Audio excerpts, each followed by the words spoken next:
Young Africans mara baada ya kulazimishwa sare katika uwanja wa New Amani Complex dhidi ya National Al Ahly klabu ya Karne, inatarajia kuondoka hapo kesho kuelekea katika jiji la Rabat nchini Morocco katika mchezo wa hatua ya makundi ligi ya mabingwa barani Afrika dhidi ya AS FAR Rabat ya huko nchini Morocco. Jinsi kundi lilivyo, inaweza kuwa mechi ambayo ni ya kimaamuzi na inaweza kuwa mechi ya fainali kwa upande wa Young Africans. Tunakwenda kuangazia nafasi ya Young Africans kuweza kufuzu katika hatua inayofuata, kwa maana hatua ya robo finali ya michuano ya ligi ya mabingwa barani Afrika. Hii ni The Golden Boot, mimi ni Leopard John, niko hapa na Lusamwa Hamisi Lusamwa, tukaenda kuzungumza juu ya nafasi ya Young Africans kuelekea katika hatua ya robo finali.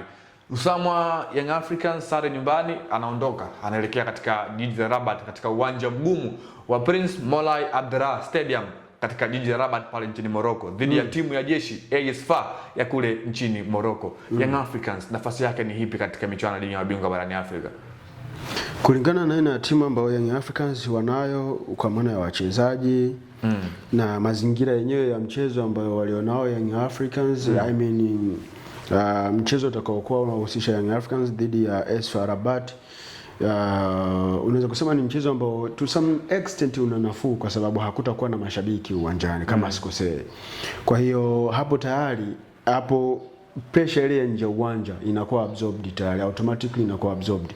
Si kitu ambacho kinachoweza kwenda kuathiri Young Africans, lakini ni mchezo ambao utakuwa na pressure kubwa sana, kuanzia kwa mashabiki watakaobakia nchini Tanzania, viongozi watakaoambatana na timu, benchi la ufundi na hata kwa baadhi ya wachezaji. Kwa wachezaji nimesema baadhi kwa sababu kuna wengine wanao uwezo wa kusema hapa ndo hatima yetu, tunaenda kwa muasisi. Kwa hiyo ile pressure wakaiweka pembeni, wakaamua kucheza kuipambania Young Africans. Ule mchezo ni mchezo wa finali. Mchezo wa finali kwa sababu kama mchezo wa finali. Ni mchezo wa finali kwa sababu moja.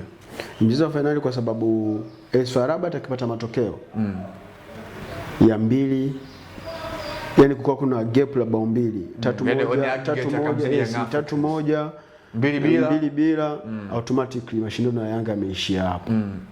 Kwa sababu AS FAR Rabat atakuwa na alama 8, Yanga atabakia na alama 5, ambazo AS FAR Rabat hata akienda kucheza na Al Ahly akafungwa goli 100, Yanga akamfunga JS Kabylie goli milioni, bado AS FAR Rabat ata advance kwa faida ya aggregate. Kwa faida ya aggregate. Kwa hiyo hapo ndo kuna shughuli, lakini huu mchezo ni mwepesi kwa Young Africans kwenye lengo nyingine. Hii hapa sio mara ya kwanza Young Africans kucheza na Waarabu kwenye viwanja vyao vya nyumbani, na Young Africans wanajua kupoteza kwao ule mchezo ni kufungwa goli 2-0, ndio kupoteza kwao.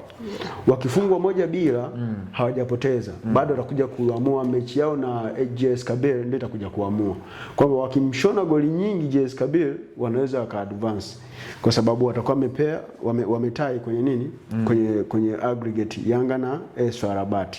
Kwa hiyo Young Africans na AS FAR Rabat, kama AS FAR Rabat watapata ushindi wa tofauti ya goli 1, Yanga hatima yao itakuja kuishia Amani Stadium. Hapa ndipo ambapo kuna urahisi wa huu mchezo. Yanga wanaweza wakawa under pressure, lakini wakikumbuka tunaweza tukapata bao ambalo likarejesha matumaini yetu, wanarudi kuwa motivated zaidi na wanaweza wakafanya kitu cha tofauti na kikubwa ambacho kinaweza kufanya Young Africans wakavuka. So kwangu mimi huu mchezo ndio mchezo ambao umebeba hatima ya Young Africans kwa msimu huu. Kwa hiyo wanapaswa kuwa watulivu, wanapaswa kuwa na uhakika wa matendo, lakini wanapaswa kuwa na mazingira ambayo yatakuwa ni rafiki kuelekea kupata alama 1 kwenye ule mchezo. Hawapaswi kufikiria matokeo ya ushindi kwenye ule mchezo. Mimi naamini wakienda na mentality ya walau sare, wanaweza kaipata sare au wakaruhusu bao 1, bao ambalo litakuja kuwa kukombolewa kwenye mchezo utakaofanyika Amani Complex. Ndio, licha ya Young Africans kuwa na safu bora ya ushambuliaji, lakini mpaka hivi sasa klabu umesema safu bora ya ushambuliaji? Yeah, of course. Kwenye hatua makundi ameshafunga magoli mangapi? Ndio nataka niseme wamefunga magoli 2. Kwa hiyo by numbers hatuwezi kusema ni safu. Unaweza ukaona kama vile wamekuwa wana struggle kwa sehemu moja ama nyingine. Hii haiwezi kwenda kuwa shida kwa Young Africans katika huo mchezo, kwa maana timu yao inaonekana kama vile ina struggle kufunga. Wakifunga goli 1 hawazidishi hapo. Inaweza kuwa ni sababu ya kuwapa ile confidence mabeki wa AS FAR Rabat kwa kusema kwamba hawa safu yao shambuliaji statistically sio safu inayotisha. Kwa hata wale wachezaji wa AS FAR Rabat wanaweza kuingia uwanjani wakijua hatuna kazi kubwa ya kufanya, na wakaamua kuwa dictators kwenye eneo la ulinzi, wakawajua watu na wakomandi na wanatulia.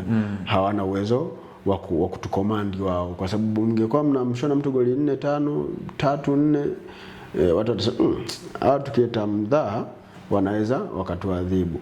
Lakini kwa sababu mmekuwa mmecheza na AS FAR Rabat mkafunga bao moja, mkacheza na JS Kabylie hamjapata bao, mmecheza na Lali mmepata bao moja, watu wasema hawa tunaweza tukawakomandi na wakatulia. Lakini mngekuwa mna ule wazima wa kufunga goli 3 goli 4, wao watu wangesema hawa jamaa tunaweza tukafanya kila kitu, lakini dakika 90 zinaweza zikamalizika wanaondoka na kitu pia. Clement Mzize anaweza akarejea kwenye kikosi cha Young Africans na tunategemea kumuona pia akiwa sehemu ya wachezaji ambao watasafiri kuelekea huko nchini Morocco katika huu mchezo muhimu kwa timu zote mbili ambazo wanakwenda kukutana.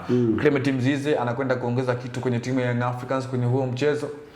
Yes, Clement Mzize anaweza asiongeze kitu kuanzia dakika ya kwanza, kwa sababu I'm confidently hata kwa sehemu ya wachezaji watakoanza kwenye ile fresh starting lineup. Yani hicho na uhakika nacho, kwa sababu ametoka kwenye injuries. Anaweza akawa substituted akaingia maybe kipindi cha pili au pale mwalimu atakapoona inahitajika, kwa sababu unaweza ukaandaa lineup yako, lakini watu wakati wanapo kwenye warm up mara Depu huyo kaumia. Mzize ingia uanze licha kwamba umetoka kwenye injuries. Kwa hiyo hizo ni sababu nyingine ambazo huwa zinatokea zinazohusu mpira, lakini ambazo huwa hazina maana nzuri kwenye mpira wa miguu. Kwa hiyo inaweza katokea lolote akawa ni sehemu ya kikosi cha kwanza kama ikitokea scenario kama hiyo, lakini ni mchezaji ambaye anaweza kupata walau dakika 5, 10 mpaka 15 za kucheza kama kila kitu kitabakia kuwa constant. Lakini endapo Young Africans wakipata bao la mapema, yani wakiwatangulia AS FAR Rabat, kwangu mimi namuona Mzize hata kama ametoka kwenye injuries, ni mchezaji ambaye anaweza akaja akaisaidia Young Africans zaidi, kwa sababu ni msumbufu kuliko ambavyo mimi nimemwona Depu. Ni msumbufu kuliko Prince Dube. Kwa hiyo kwenye mazingira ambayo Young Africans wanahitaji safu ya ulinzi ya timu ya AS FAR Rabat isiwe na utulivu, mchezaji sahihi wa kumtumia ni Prince Dube. Ni Clement Mzize ambaye ana hiyo power ya kuzinguana nao. Prince Dube ni mchezaji ambaye anawahadaa sana mabeki. Anaweza akafeki yuko kulia, mara akaibukia kushoto, katikati mara yuko pembeni. Ni mchezaji ambaye hatulii sehemu moja. Anaweza akawasumbua in term of positioning, lakini pale kwenye kukabiliana nao kwenye miili anaweza asiwasumbue sana. Kwenye mazingira ambayo Young Africans watakuwa wanahitaji safu ya ulinzi ya timu ya AS FAR Rabat isiwe na utulivu, Clement Mzize kwangu mimi ni option sahihi kuliko watu wengine. Despite of being injured, anapaswa kuwa sehemu ya kikosi cha Young Africans kwa lengo la kuwahold mabeki wa AS FAR Rabat. Of course, moja kati ya kitu ambacho Young Africans huenda wakajivunia ni juu ya timu yao ambavyo ilianza katika hatua ya makundi ya msimu huu ligi ya mabingwa barani Afrika kwa kupata ushindi mbele ya hawa AS FAR Rabat, kumbukumbu ambayo bado inaishi na pengine itakuwa ni sehemu ya chachu na shauku kwa wachezaji na viongozi wa Young Africans kuelekea katika mchezo huu utakopigwa katika uwanja wa Prince Moulay Abdelrahman Stadium huko nchini Morocco. Hii ilikuwa ni Golden Boot, tumezungumza Young Africans katika mchezo wao wa ligi ya mabingwa barani Afrika. Mimi ni Leopard John, nilikuwa hapa na Hamisi Rusamwa. Hadi wakati mwingine, nikwambie tu endelea kufuatilia na kutazama Anwar TV.